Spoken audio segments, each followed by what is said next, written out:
So welcome Warren Moon, General Manager of the Brisbane Roar Academy. Great to have you with us, mate. Thanks, man. Thanks for having me. No, my pleasure. Our MAZDA BT50.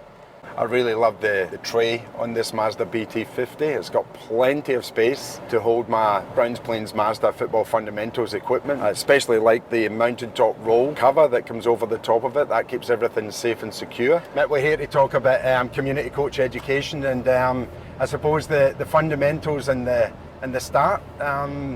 Some of your experiences, can you share some, if you don't mind, from the very beginning as opposed to where you are now, please?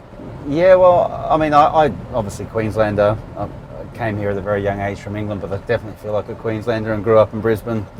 My local club was Taringa Rovers and played there for many years before I sort of moved into professional football. But when I sort of came back from overseas, the first place I went was back to Taringa Rovers to do a little bit of coaching while I was injured with Alan Waller. Right. He was a great mentor for me. He's been the coach around Football Brisbane for many years, and it got me excited about the bug to coach. So I was still quite young, but I think I got myself on a junior license to start with. I think it was back then. I'm not sure what the equivalent is now. I was going to say it's called grassroots now. I think that is the grassroots call it. Yeah, and then from there I got into the senior license because obviously it was in senior football, and that was kind of where I wanted to go. But at the same time, I was doing a lot in the community with coaching. I was coaching at Centenary Stormers with Scott McNichol. We sort of set up a junior academy there, which was exciting times back in the old BJL. Yeah, and it just progressed from there. But I really enjoyed those courses. That was the real start for me, an introduction into coaching, and really enjoyed the courses before I sort of took my C licenses, or whatever they're called now, the AFCC, AFCB, and then the A. Brilliant.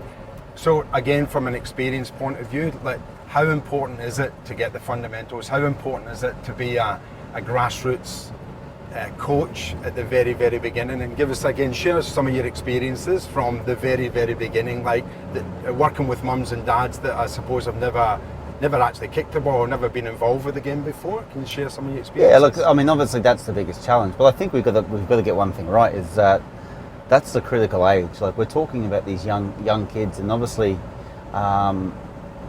maybe we could do a better job getting some of our better coaches in that age group, but the reality is probably that's not the case. So we do ask a lot of young coaches who might be parents that have done the grassroots courses themselves. So I think the key is keeping it simple, the basics. If we're going to get our coaches into that age group, we want them to teach the basics well. And I think that's the key. I don't think it needs to be overcomplicated, but we need to get the basics in terms of skill, technique, basic understandings of the game. So I think that's where your role comes in. It's all about the education of that, and make sure it's clear, concise, and people understand sort of what they're going to deliver when they go back to their clubs in that space. Brilliant. Like you just said, it's building that love for the game at the very, very beginning, and getting people, and when I say people, I mean parents, players. They can become administrators of the game, they become referees, they become first aid officers, and in the fundamentals, people at the very, very beginning, how do we keep them in the game? That's where the fundamentals guidebooks actually come into.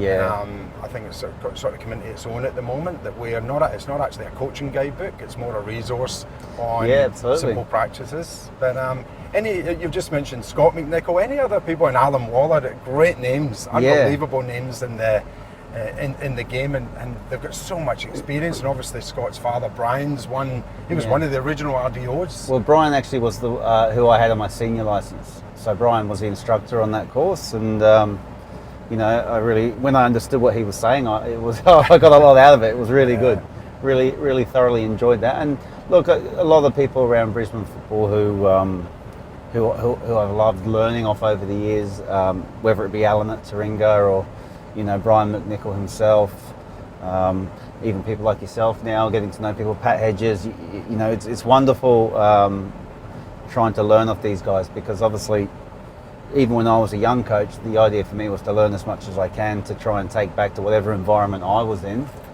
and share my knowledge and try and help, whether it be players, young players, older players, for them to become better players. Yeah, it's funny you say that, because in the time poor world that we live in, and you made a really, really good point there, we want some of our older experiences coaches to come back and spend a little bit of time in the grassroots. And I know that a lot of them are so busy, I suppose, coaching at a higher level now. Is there something we could do to entice them to come back to grassroots, do you reckon? Yeah, look, we just need as many good people in the game as possible. Yep. You know, we don't want to lose people to the game too early. You know, myself, I felt a duty to come back and give back to Queensland, to Brisbane. Look, I love the game, so that helps, but I'm actively involved, and players of my era who have now probably just retired, it would be great to see as many of those people involved to try and give back and just share the knowledge, because obviously the end goal for us is we want good footballers coming out of the state, but more importantly, we want as many kids playing the game and loving the game of football.